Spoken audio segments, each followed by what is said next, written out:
Hello दोस्तों, तो स्वागत है आपका उत्तराखंड कोर्स की क्लासेस में। तो कैसे हैं आप सभी लोग? आई होप सब लोग बढ़िया होंगे। तो चलते हैं आज हम अपनी क्लास की ओर। जैसे हमने अभी पिछली बार क्लास में जो भी हमने कंप्लीट करा है, एक बार क्या देख लेते हैं उसका चार्ट देख लेते हैं कि हमने क्या-क्या कंप्लीट कर दिया है यहाँ पर।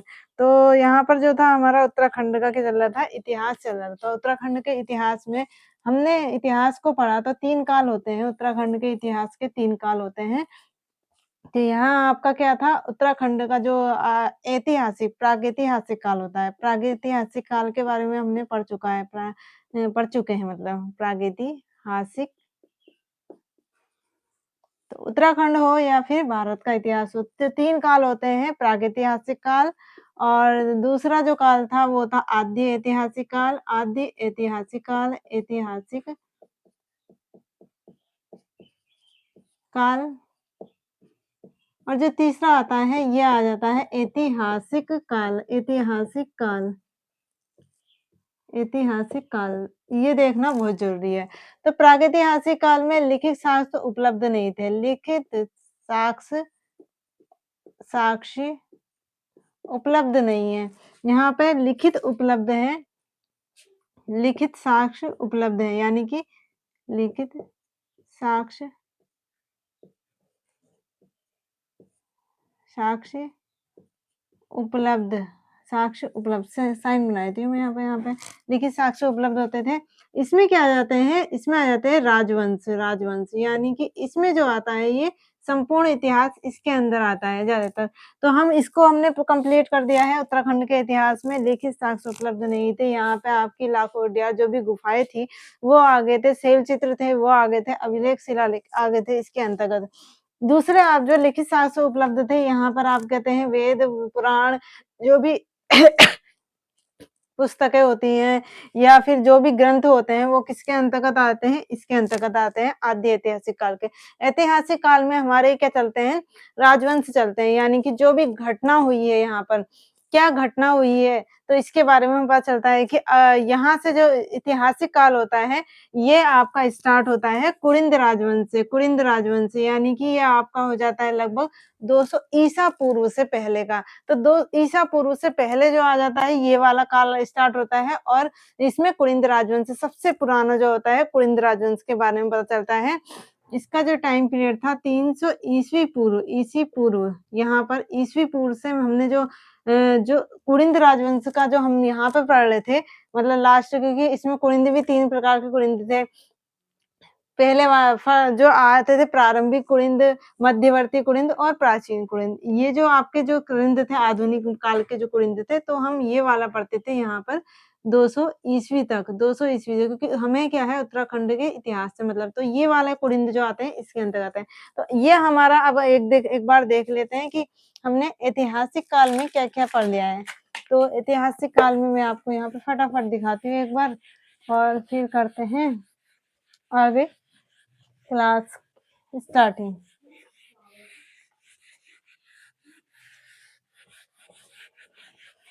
ये बहुत ही काला मिटा रहा है।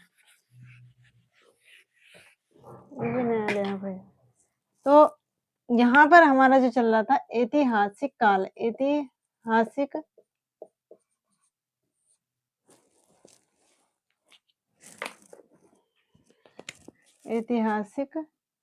काल ऐतिहासिक काल। तो ऐतिहासिक काल में हमने कितने काल देखे? यहाँ पर 3 काल देखे जिसमें आपका आ जाता है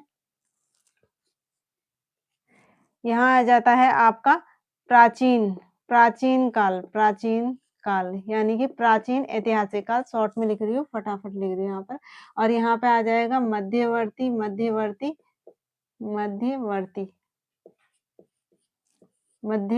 या मध्यकाल लिख देती हूँ यहाँ पर मध्यकाल और जो तीसरा था आपका ये आपका होता है आधुनिक काल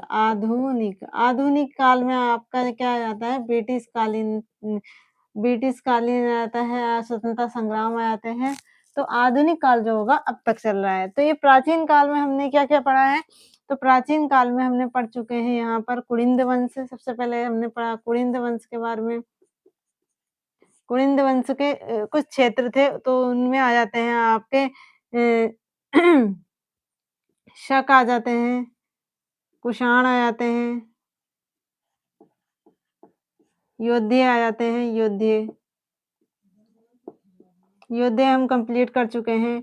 नागवंश, कार्तिकेयपुर राजवंश आ जाता है। कार्तिकेयपुर राजवंश के बारे में हम पढ़ चुके हैं। फिर आ जाएगा इसी में आपका नागवंश आ जाएगा। नागवंश, मोखरी वंश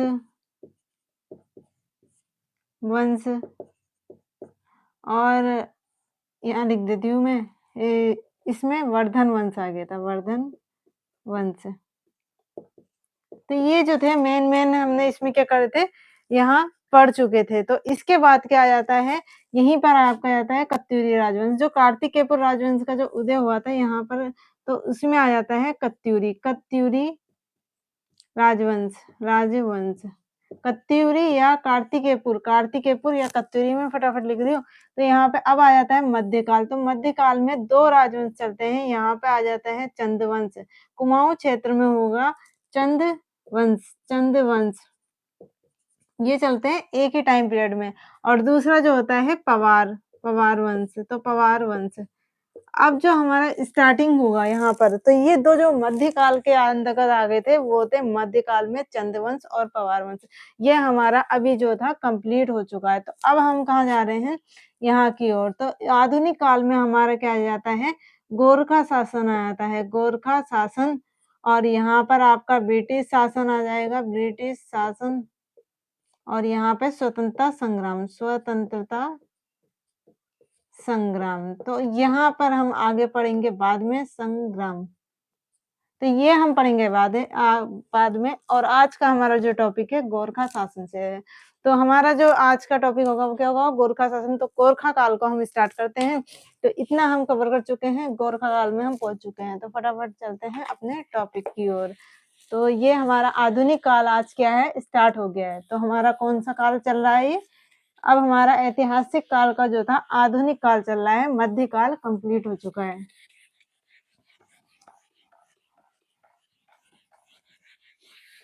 तो फटाफट देखते हैं आधुनिक काल के अंतर्गत गोरखा शासन। तो गोरखा शासन को मैं अच्छे से यहाँ पे कहते हैं, कैसे गोरखा शासन यहाँ स्थापित हुआ, ये सब मैं यहाँ आपको बताऊंगी। तो यहाँ पर फटाफट देखते हैं आधुनिक काल।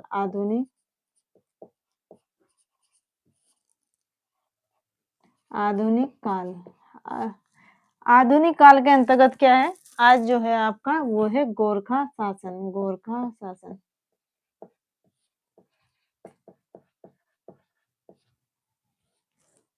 गोरखा शासन। तो गोरखा शासन के बारे में आज हम बात करेंगे। तो गोरखा क्या थे, गोरखा थे नेपाली लोग। अब पहले क्या है, उनकी जन्म पत्री के बारे में पढ़ते हैं। सबसे पहले उनकी स्टार्टिंग की, यहाँ पर गोरखा आए कैसे।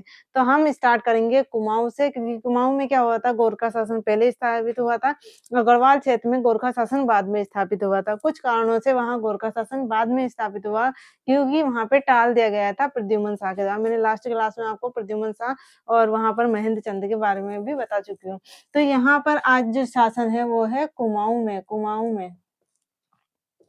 कुमाऊं क्षेत्र में गोरखा शासन। तो यहाँ देखिए आप, सबसे पहले हमारा जो उत्तराखंड है, ये हमारा उत्तराखंड हो गया। यहाँ पर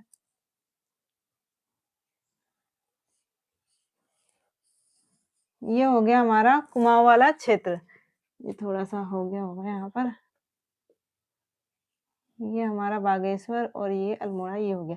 तो ये क्या है, कुमाऊं है। यहाँ पर क्या है, कुमाऊं है। यहाँ क्या चल रहा था, चंद राजवंश चल रहा था। और यहाँ पर क्या चल रहा था, यहाँ पर था आपके जो नेपाल है, यानी कि जो नेपाल है, ये नेपाल पहले किस नाम से जाना जाता था, ये जो नेपाल था इसको कहते थे डोटी। तो ये डोटी के नाम से जाना जाता था। जो ये नेपाल था, ये आपका ये जो नेपाल वाला क्षेत्र है, ये क्या था, छोटे छोटे बहुत सारे गढ़ों में टूट रहा था। बहुत सारे गढ़ों में, यानी कि गढ़ों में या फिर टुकड़ों में टूटा हुआ था। बहुत सारे टुकड़ों में टूटा था, टुकड़ों में विघटित। तो ये बहुत सारे टुकड़ों में विघटित था, यानी कि टूटा हुआ था। लेकिन क्या हुआ, जब एक टाइम पीरियड आया आपका वहाँ पर टाइम पीरियड जो था आपका ये रहा 17वीं और 18वीं सदी का टाइम था। तो 17वीं और 18वीं सदी का टाइम चल रहा था। तो 17वीं और 18वीं 17वीं 18वीं सदी का टाइम था। तो यहाँ पर जो नेपाल था ना, ये नेपाल था, तो यहाँ पर एक शासक आया, उसने क्या करा, बहुत सारे जो टुकड़े थे, जो अलग-अलग राजे यहाँ पे क्या करते थे, शासन करते थे। तो यहाँ के जो एक शक्तिशाली शासक था, जैसे कुमाऊँ क्षेत्र में क्या था पहले, कत्यूरी शासन था और गढ़वाल क्षेत्र में क्या था, वहाँ पे भी कत्यूरी, लेकिन क्या हुआ था, धीरे-धीरे गढ़ों में चेंज हो गया था, मतलब बहुत सारे शासक वहाँ पे शासन कर रहे थे। पवार वंश में अपनी नींव रखी थी कनकपाल ने और धीरे-धीरे क्या करा, राज्य विस्तार को बढ़ाने लगा। अजयपाल आता है, 52 गढ़ों को जीत लेता है, तो सबसे शक्तिशाली कौन रहता है उस टाइम पे, मतलब जो सबसे ज़्यादा मेन रहता है, वो अजयपाल जीतता है। तो यहाँ पर क्या होता है, यहाँ पर एक शासक आता है, उसका नाम होता है 2 होते हैं। यहाँ पर टाइम आ जाता है 17वीं 18वीं सदी का टाइम होता है, यहाँ पर आता है, एक होता है नारायण पृथ्वी नारायण। तो पहला जो यहाँ पर शासक था वो उसका मतलब जो जिन्होंने मिलके यहाँ पे क्या करा था, इन गढ़ों को इकट्ठा करा था, पृथ्वी नारायण, और दूसरा था बहादुर शाह। दूसरा कौन था? बहादुर शाह। तो पृथ्वी नारायण और बहादुर शाह जो होते हैं, ये जो शासक होते हैं, ये एक ही शासन में होते हैं और ये करते हैं, बहुत सारे जो भी यहाँ पे राज्य टूटे हुए थे, उन्हें जीत लेते हैं और अपने अधीन करते हैं और नेपाल की स्थापना करते हैं। यहाँ पर नेपाल की स्थापना कर देते हैं 1700 यहाँ पर 1779 में। तो 1779 में ये क्या करते हैं, नेपाल की स्थापना करी। तो नेपाल की स्थापना किसने करी थी? नेपाल स्थापना। तो नेपाल को स्थापित किसने करा था? पृथ्वी नारायण और बहादुर शाह ने। तो बहादुर शाह और पृथ्वी नारायण ने नेपाल को स्थापित कर दिया था, कितने में? 1789 में। तो ये आप टाइम यहाँ पर देखिएगा। तो यहाँ पर क्या था, नेपाल छोटे-छोटे गढ़ों में टूटा। डोटी यानी कि आपने डोटी देखा होगा, डोटी अभी तक कर ले रहा था और डोटी क्या हुई थी कि संधि हुई थी। जब 1790 का टाइम आता है तो ये पवार शासक से भी संधि कर लेता है। तो ये क्या होता है कि डोटी में जो बहुत सारे जो राज्य टूटे हुए थे, उसे इकट्ठित करके उसका नाम नेपाल रख दिया गया और नेपाल की स्थापना जो थी, पृथ्वी नारायण और बहादुर शाह ने करी थी 1779 में। तो 1779 में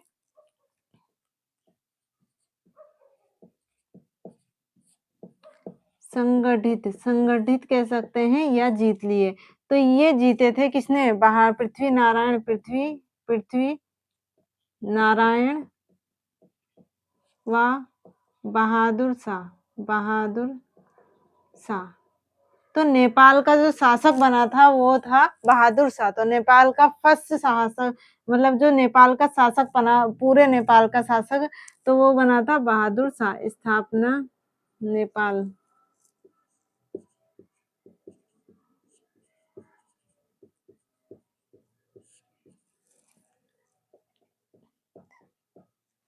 तो 1779 में क्या हुआ था, इसने नेपाल को स्थापित किया। अब इसने क्या चाहा कि अपने क्षेत्र को क्या करे, ये और बढ़ाए। तो ये तो मौके की तलाश में था। अब बात चलते हैं कुमाऊँ क्षेत्र में। कुमाऊँ क्षेत्र में क्या चल रहा था? कुमाऊँ क्षेत्र में एक तो यहाँ पर मतलब इस जो एरिया में चल रहा था उस टाइम पर, जैसे ये 1779 का टाइम चल रहा है, यहाँ पर 3 लोग थे। एक था प्रद्युमन चंद। ये किसके साथ था? ये था हर्षदेव जोशी।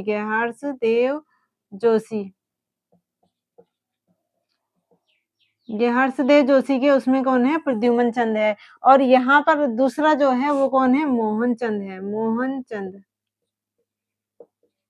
और मोहनचंद के बाद इसका शासक कौन यहाँ पर मोहनचंद होता है, फिर प्रद्युमन शाह आता है।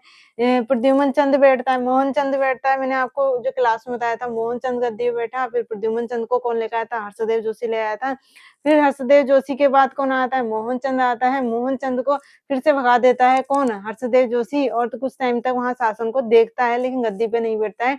इतने में ही लाल सिंह जो होता है, लाल सिंह जो होता है मोहन सिंह का भाई होता है, तो वो अपने भतीजे को ले आता है नवाब की मदद से और महेंद्र चंद को गद्दी पे बैठाता है। तो अगला शासक जो होता है यहाँ पर महेंद्र चंद रहता है।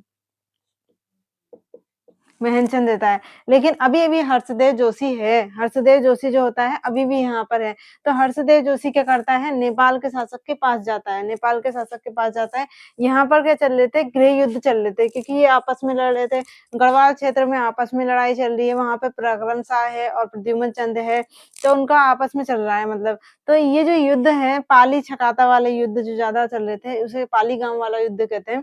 तो उसमें क्या है, नेपाल के शासक ने यहाँ पर इस ओर क्या करा मतलब दृष्टि डाली और जबकि हर्षदेव जोशी जो था इसको भगाकर हर्षदेव जोशी को भगाकर कौन बैठ गया था गद्दी पर, यहाँ पे महेंद्र चंद बैठा था। अब हर्षदेव जोशी जाता है किसके पास, नेपाल के शासक के पास जाता है।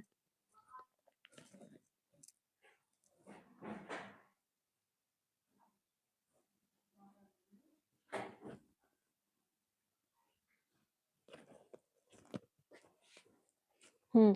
तो जो हर्षदेव जोशी होता है वो कहाँ जाता है, नेपाल का शासक। नेपाल का शासक कौन है, ये जाता है यहाँ पर। तो नेपाल का शासक जो है वो कौन है, बहादुर शाह। नेपाल का शासक था बहादुर शाह। तो बहादुर शाह के पास जाता है और कहता है कि कुमाऊँ में आक्रमण करना चाहिए। वहाँ पर अब जो शासक बना हुआ है वो क्या है, चंद राजवंश का नहीं है। उसने क्या करा है, चंद वंश की गद्दी पर बैठ चुका है। तो आपको क्या है, कुमाऊँ वाले क्षेत्र पे आक्रमण करना चाहिए। तो ये तो पैदल हो गया था, तो इसने किसको आमंत्रित करा था? नेपाल का राजा कौन था? बहादुर शाह। तो बहादुर शाह को पत्र लिखता है।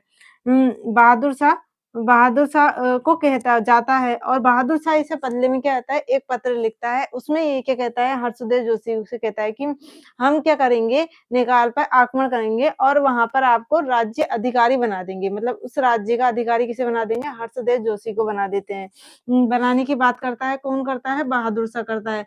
तो यहाँ पर आपका यहाँ पर कुमाऊँ में ये चल रहा था और गढ़वाल क्षेत्र में प्रद्युमन शाह का चल रहा था।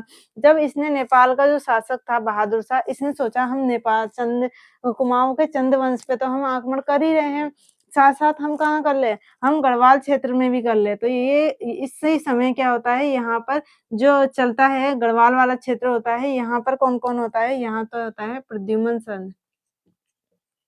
प्रद्युमन शाह और यहाँ दूसरा होता है पराक्रम शाह, इसका जो छोटा भाई होता है, पराक्रम शाह।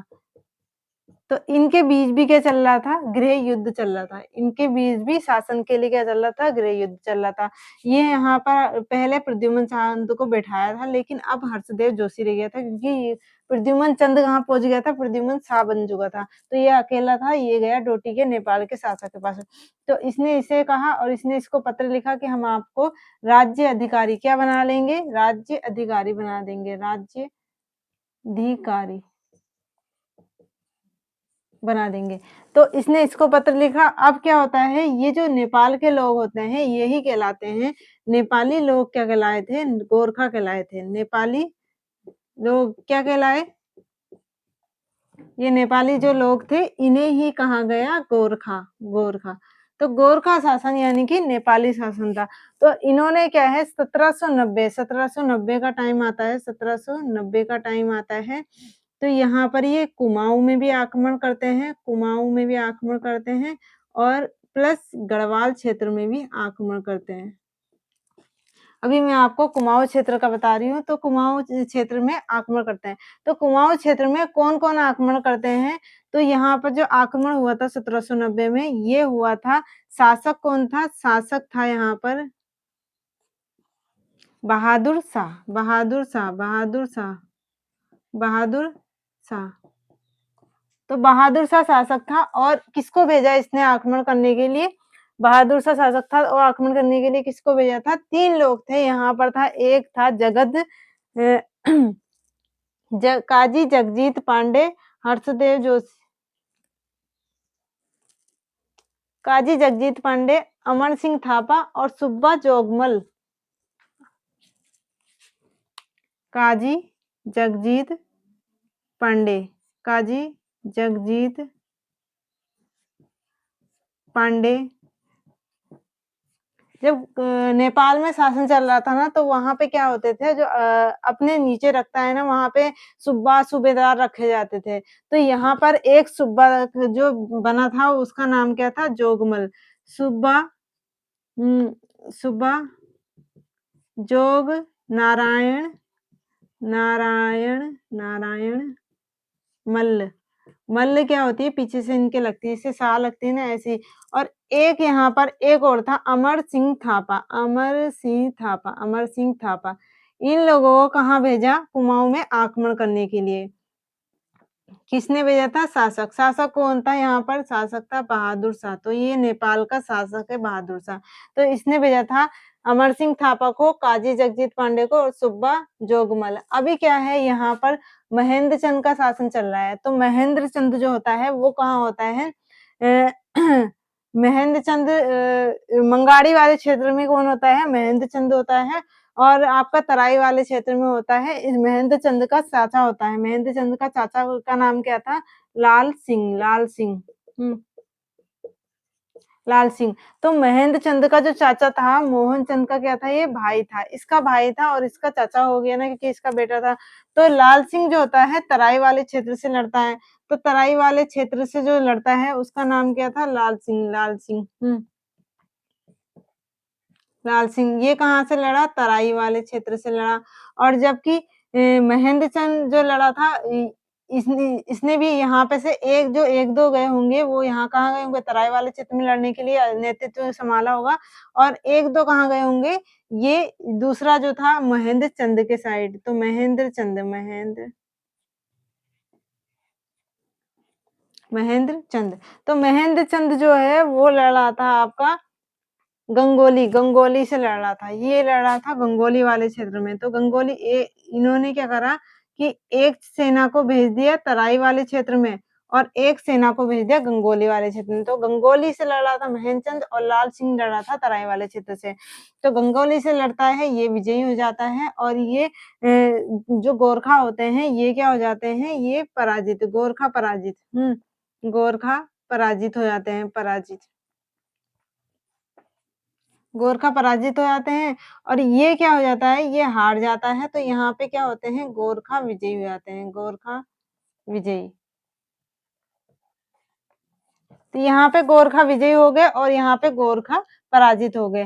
तो ये जो आपको दिख रहा है? ये ऊपर ज़्यादा वैसा कर दिया मैंने, कोई नहीं। तो ये जो जीत जाता है ना, ये महेंद्र चंद, तो ये दौड़ता हुआ जाता है यहाँ पर लाल सिंह की मदद करने। तो ये लाल सिंह की मदद करने देखता है, तो ये यहाँ पे जाता है, भागा-भागा जाता है कि चाचा को बचाना चाहिए, तो ये जाता है लाल सिंह को बचाने, यानी कि इसको मदद करने, क्योंकि ये क्या हो जा रहा है? हार जा रहा है।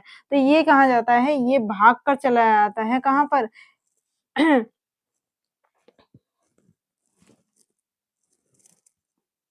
सॉरी। ये जो लाल सिंह होता है, ये लड़ता है कहाँ से? ये लड़ता है काली कुमाऊँ वाले क्षेत्र से। ये लड़ता है काली कुमाऊँ, काली कुमाऊँ।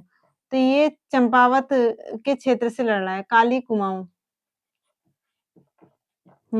काली कुमाऊँ, ये मिटा देती हूँ।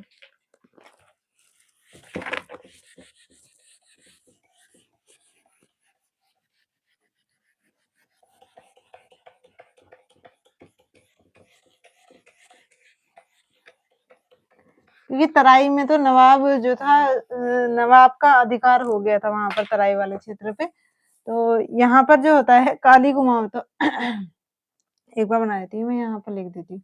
महेंद्र चंद और यहाँ लाल सिंह। ये लाल सिंह है।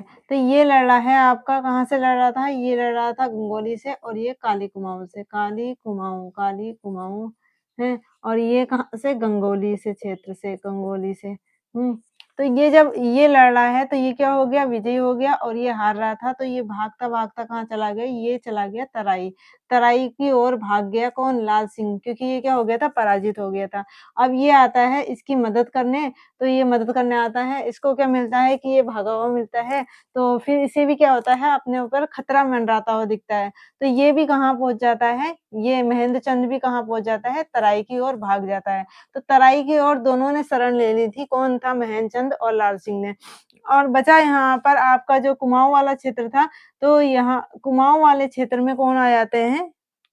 गोरखा शासन स्थापित। कुमाऊँ क्षेत्र गोरखा अधिकार।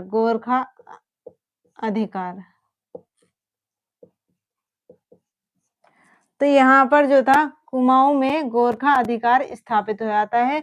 महेंद्र चंद वहाँ चला गया, यहाँ चला गया, तो पूरा क्षेत्र किसका हो जाता है? ये हो जाता है गोरखों के। तो यहाँ पर गोरखों का शासन स्थापित हो चुका था। अब इसके बाद क्या हुआ था कि गोरखा शासन जब स्थापित हुआ, तो गोरखों ने क्या कर दिया कि यहाँ पर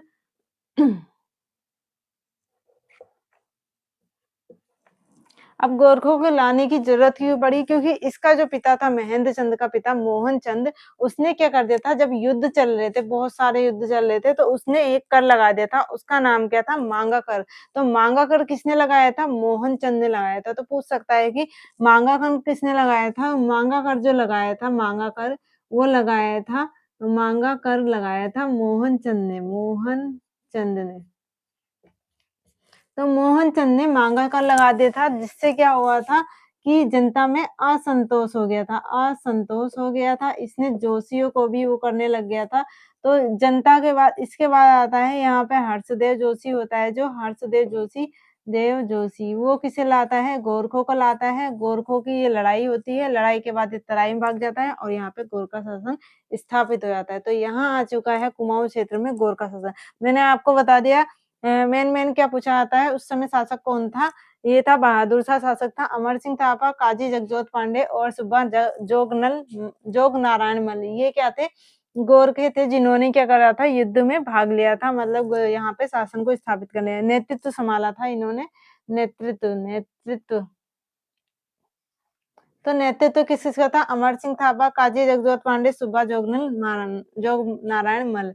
तो स्थापना कब हुई नेपाल की? 1779 में हुई है। गोरखा लोग कौन थे? नेपाली थे। 1790 में कुमाऊँ पर क्षेत्र पे आक्रमण करा था और गढ़वाल पर भी आक्रमण करा था। गढ़वाल वाले क्षेत्र का मैं आपको कल की क्लास में बताऊँगी।